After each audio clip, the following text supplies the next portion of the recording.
Eh bien, salut tout le monde, j'espère que vous allez bien, c'est Kenanse. Aujourd'hui, on se retrouve pour une nouvelle vidéo pour la review du chapitre 875 de One Piece. Donc ça fait je sais pas combien de fois que je recommence la vidéo parce que quand je mets les images du chapitre, il y a plein de pubs qui s'affichent. Donc là, je vais même pas en mettre beaucoup, je vais mettre 4, 3, 5 après à la limite. Mais je vais pas en mettre plus parce que sinon je serai encore obligé de recommencer, enfin bref. Donc à la première page, on voit Bartholoméo, enfin, dans la précédente première page, enfin, de l'ancien chapitre, et bon, on avait vu Bartholoméo qui est arrivé et dans une ville, et bah, il y avait le drapeau de Shanks le Roux, et enfin, de l'équipage de Shanks le Roux. Et là, on le voit, il est en train de brûler ce drapeau avec Gambier, et il a vraiment pas peur parce que c'est quand même un Yonkou, Shanks, et brûler le drapeau d'un Yonkou, c'est un peu le défier. Déjà que il a pas mal d'ennemis en Yonkou, déjà qu'il veut la tête de Kaido, enfin, il veut tuer Kaido, il veut, déjà il a provoqué Big Mom, et pour Teach, eh ben, il veut le défoncer aussi. Donc s'il a chance à ses trousses, 4 son coup, ça fait quand même beaucoup. Donc en Bartholomew, on voit très bien que il est vraiment, il veut vraiment montrer que Luffy, il deviendra le futur roi des pirates. Donc bref, passons à la revue. Ah oui aussi, j'avais oublié. La dernière fois, j'avais oublié de le dire dans la vidéo sur Cavendish, tout ça. Et ben, enfin la review plutôt de l'épisode 103, voilà. Et ben, j'étais en train de parler avec un gars et il m'a sorti rageux, c'est une insulte. Pour moi, c'est pas du tout une insulte. Dites-moi à votre avis si rageux c'est une insulte. Pour moi, non. Je vais pas vous citer son nom parce que voilà, ça c'est pas trop. Enfin bref, commençons la review. Donc le chapitre commence avec Brook et Chopper qui sont dans le sous-marin et ils disent Chopper il est en train de dire que même la mer elle est polluée de la crème du gâteau et après ils se confrontent face à Perospero, que face à Perospero mais à Katakuri qui est sur le Seni et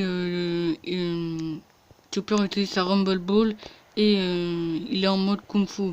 Donc à mon avis, je pense qu'il va y avoir un combat Perospero versus Brook parce qu'on peut voir que Perospero il a une canne en sucre. Donc je vois bien Perospero combattre Brook parce qu'ils ont tous les deux une canne, tout ça. Enfin, c'est de très peu d'arguments, mais voilà, j'aimerais bien voir un court combat et Chopper aussi qu'on le mette plus en avant parce que il n'a pas vraiment mis, il n'est pas vraiment été mis en avant dans cet arc comparé à Brook ou Sanji. Enfin, c'est l'arc de Sanji, donc c'est un peu normal. Mais Brook, vu comment il a été mis et tout, parce qu'il avait affronté Big Mom, tout ça, faut que un peu Chopper aussi il soit mis en avant, parce que j'aimerais bien qu'il ait une nouvelle transformation quoi, parce que c'était que dans l'arc Enies Lobby que il était quand même mis un minimum en avant, parce qu'il avait cette nouvelle transformation, tout ça. Et après c'est pas vraiment qu'on a découvert, mais on a vu un nouveau, enfin non, on ne l'a pas présenté, mais on l'avait vu durant la réunion des fils de Big Mom. Euh, Même l'opéra qui avait menti à Mondor parce que il avait laissé partir les enfin, Nami et Luffy, mais on l'avait déjà vu, mais là on le voit vraiment assez bien et on peut voir vraiment qu'il a vraiment une tête de citrouille. Il a un sabre et à mon avis je pense pas que c'est lié à une race ou quoi, tête de citrouille, mi-homme, tout ça. Enfin non, je pense plutôt que c'est dû à un fruit du démon qu'il a transformé sa tête en citrouille ou quoi, ou c'est carrément quelqu'un à l'intérieur de son corps qui peut être tout petit, je sais pas moi, parce qu'on peut voir qu'il est vraiment comme assez maigre. Donc à mon avis, je pense plutôt que c'est dû à un fruit du démon ou quelqu'un qui est à l'intérieur de son corps. Donc parce que je pense pas du tout que c'est lié à une race, parce que ce serait vraiment bizarre que Big Mom se marie quand même avec des gens qui ont été des citrouilles, on sait quand même que elle veut réunir toutes les races, mais Oda, je pense pas qu'il va mettre des têtes de citrouille ou quoi. Faut pas abuser non plus. Donc on peut voir aussi qu'il il galope une chaise comme si c'était un cheval. On peut voir que un gars sur un bélier aussi. On l'avait vu aussi durant la réunion. On avait vu aussi un gars là vraiment balèze avec des cornes. Il avait une épée lui aussi. Enfin, on a découvert pas mal de monde. J'espère qu'on va nous les présenter leurs fruits du démon et leurs primes, j'espère. Donc, enfin, s'ils ont une prime et s'ils ont un fruit du démon aussi. J'espère qu'on va nous les présenter. Et on a aussi un passage sur Zeus qui mange un bout du bâton de Nami et elle avait utilisé un nuage, c'était Candy Wall, un truc comme ça. Et elle avait dit viens Zeus, tout ça. Parce que Big Mom elle avait crié reviens Zeus, tout ça. Et on voit qu'il est en train de manger ce nuage et il devient tout noir, orageux. Et du coup, il utilise la technique tempo sur Big Mom. Et Big Mom apprend ça, tout ça. Au début, j'avais peur que Big Mom soit KO sur cette attaque. Mais non, pas du tout, elle a rien du tout. Mais Big Mom, elle est vraiment pas rapide du tout. Hein. Parce que Jimbo, il arrête pas de nous rappeler que sans Zeus, Big Mom pourra jamais les rattraper. Lorsque si ce serait un gars comme Shanks ou Kaido ou même Teach, à mon avis, je pense qu'il arrivera à la rattraper. Parce que Big Mom, elle est vraiment lente. Hein. À moitié, elle sait pas courir. Enfin, bref. On avait aussi un passage sur Prométhée qui était en train de combattre Luffy, enfin c'était un court combat, et Luffy utilisait le Jet Gatalinga avec du haki de l'armement.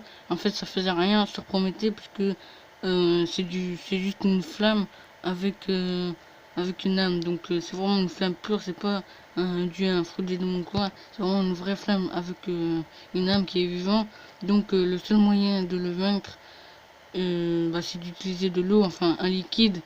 Et comme je l'avais montré, il avait utilisé le jus de la rivière là au pont.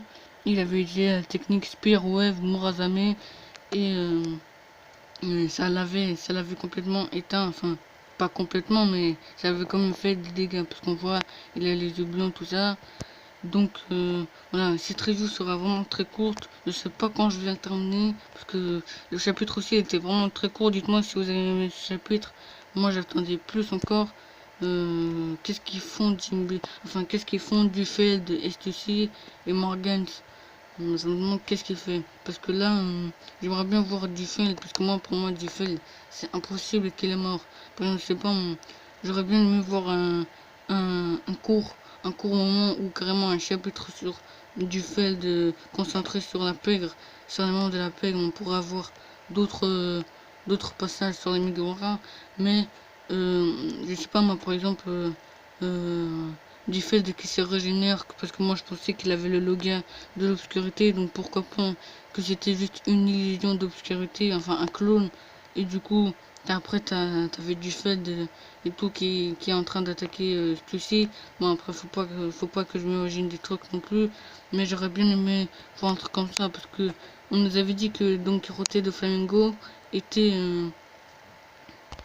l'homme qui a le plus grand réseau dans la pègre, donc c'était sûrement lui l'un des le god of fortune, le chef enfin les chefs des empereurs de la pègre, donc je pense que c'était lui après du fait de la succéder sûrement quand il s'est fait vaincre par Luffy, mais bon après comme on nous a dit que Doflamingo a le plus grand réseau, je pense que c'était le god of fortune, donc si on l'élimine direct deux arcs après, enfin un arc après Zou, voilà, c'est un peu chaud de remplacer encore une fois un autre God of Fortune, parce que je pense pas qu'il y en a 10 000 Yonko de la pègre, donc je pense qu'ils auront quand même des capacités si ce sont le chef de la pègre entre guillemets, donc voilà, donc à mon avis je pense que Diffeld il est pas mort, et j'aimerais bien voir Drop Eklo à l'œuvre et Umit aussi et Giberson parce que